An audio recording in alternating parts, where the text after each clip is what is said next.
ពុទ្ធបទស្អាតតែស្អាតតែមកពេលក៏រលាយបាត់ទៅតែប្រហែលពីនាទីខ្លះជាផ្សាយដូច្នេះមានរឿងជាច្រើនមិនដែលយើងទៅពីអ្នកប្រឹងប្រែងគឺបានទេរបស់ល្អគួរតែទុកក្នុងចិត្តមានពេលខ្លះយើងមករលឹកឡើងវិញវាមិនកាន់តែល្អទេរយៈពេល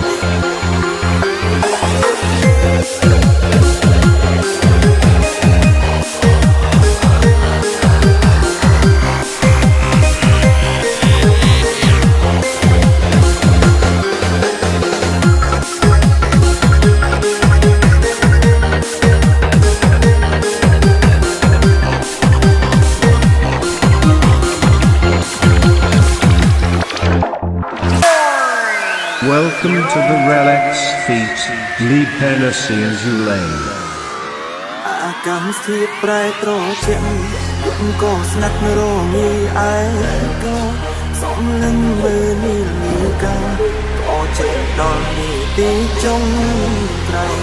ទូរស័ព្ទមើលរូបថតអនុសាដឹកដាំនៅឡើយពុំយើងបែកគ្នាហើយសល់ត្រឹមការចងចាំទុំព្រីមុនដែលបងដៃពុំឲ្យអូនយំណែ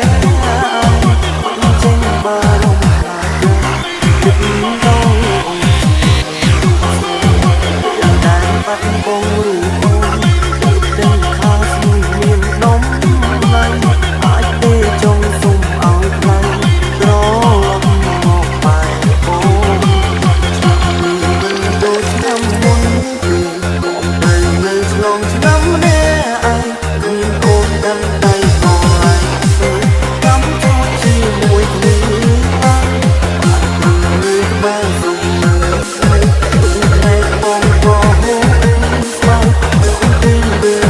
ក៏យើងចាំជួយ